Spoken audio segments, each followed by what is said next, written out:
Joining me right now on the Full 360 is a man that I've known for over a decade and is bringing the biggest game changer to action sports, Travis Pastrana. Travis, thank you so much for joining me. I want to first start off with this vision that you had. When you first started the Nitro Circus tour, this was kind of something in the back of your mind. Did you ever envision that it was going to be something that people look at and where the talk is now in the action sports industry, that this could be the number one action sports competition completely? Well, I mean, you always hope that whatever you do, it succeeds. And it was really cool because when we took the tour from Nitro Circus, which is just a show, but we took it around the world and we said, look, people anywhere, any language, any culture, they're loving this stuff. And all we were taking was the big air stuff. We weren't taking the technical stuff. We didn't care, as far as how cool someone was. We just cared how they interacted with the crowd. They wanted people that went out that did really big tricks, that were passionate about what they did. And we found more and more passionate people. And it's not a game changer as far as we're not revolutionizing action sports, but we're taking those guys that want to go the biggest, the guys passionate about doing stuff that's never been done. Not the guys that want to point their toes, not the guys that want to be a little more technical, but the guys truly willing to go bigger than anyone else. And we're taking that, not caring, hey, everyone's like, oh, scooter riding, oh, that's not cool. I'm like, dude, the scooters are doing triple flip, quadruple twist. They're like, oh, well, yeah, spin it to win. And I'm like, no, this stuff is absolutely huge. Like, let's forget what's cool, what's not cool. That is absolutely ridiculous. These guys are passionate. Let's take this passion, let's harness it, and let's do a games that's only best trick. When we first talked about this in the press conference when the World Games was announced, you talked about building the ramps and what you have had to do to make these ramps so they can go bigger, but they can also still be safe at the same time. Now that you've gone through the process to build these ramps and going into your first time, did you find that there was any problem in getting it to the point where you wanted it so the athletes could push themselves while still remaining safe, or did it go just as you were imagining? Yes and no. Interesting thing is we had some huge ramps. I mean, when we were looking at Josh Sheehan doing a triple backflip, he was going just over 100 feet off ground level. So to build a landing, we had to build something that's 100 feet wide minimum, and that is 65 to 70 foot tall, and that blocked pretty much all the spectator view from all the other stuff. So we're like, all right, let's take that down a little bit. Jed Milton's quadruple backflip jump, and the fact of the matter is, no one is willing to go from a 8-foot or 10-foot motocross jump to a 44-foot tall takeoff ramp. That's taken it to 11. So we took this and we said, okay, we're going to build action sport. We're going to build this every year.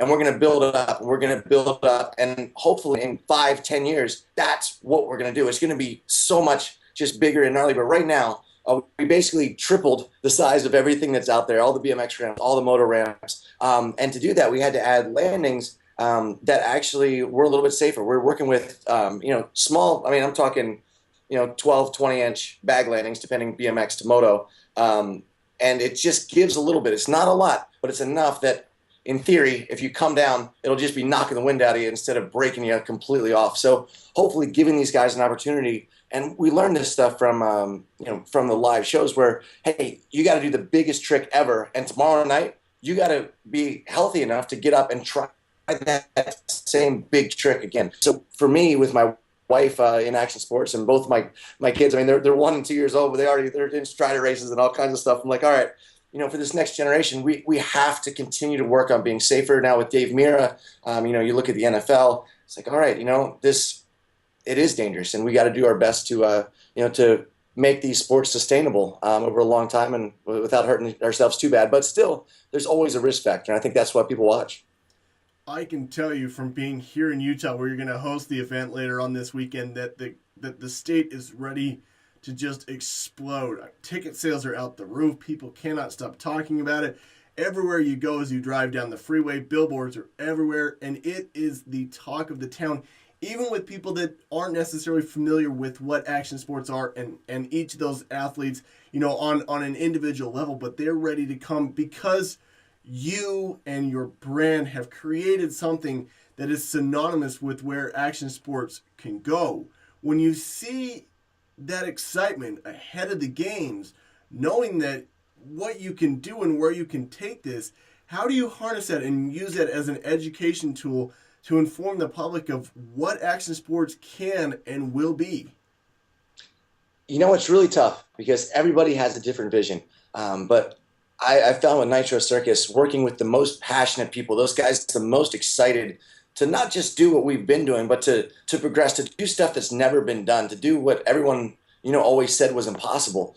So for me, I think this is really awesome. And we've opened it up, open qualifiers. So there are actually a few kids from Utah that no one expected. I mean, Gavin Godfrey, he's an amazing mountain biker, but he's like, you know what? I'm going to get on a BMX bike. And he started touring this year, just the last couple of months, on BMX bike. Brennan Schmidt's a snowboarder. He is the third person in the world to ever land a triple backflip on a BMX bike, and he's done it in the last 3 consecutive shows. Not even for the World Championship, just doing it in the shows just to say, all right, I'm getting ready. And I feel like with this open qualifying system, I mean, you have one guy from South Africa that literally, he spent his last dime to fly over, borrowed a bike in California, and qualified 6. We took 6, and he's in for FMX. And, we didn't expect as many unknowns to be in the games as they are. But, it's been awesome and eye-opening on how many people from all over the world are really good at these sports that just might not have had that opportunity. And these guys are bringing with them that passion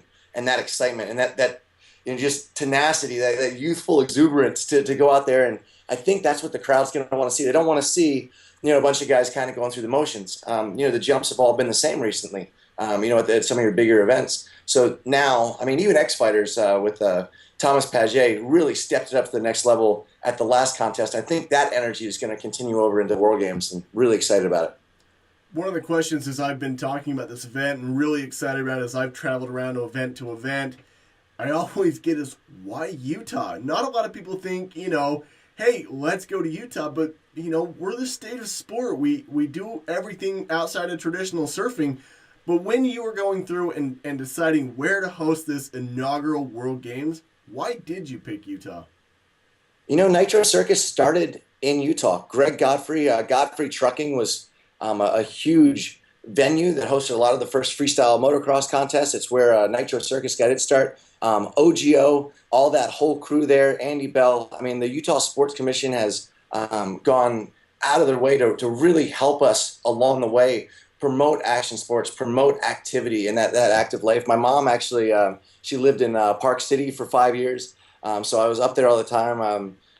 John Huntsman was a huge advocate of just athletics, everything like that. So this has been a place that we've really home based for a long time. And what's interesting is when you go around the world, there's a lot of crowds that are really big. I mean, you go to Japan and you get huge sellout crowds, but they're excited on the first backflip. But Utah, you go, and these guys, they're skiers, they're snowboarders, they're they're mountain bikers, they're motocrossers. You guys, they know sport. You can't pull any sheet over there. Like, they go and they expect the best. And when we come with an event of this caliber, we want to go to a place where they understand what they're getting. And I think Utah is definitely that spot.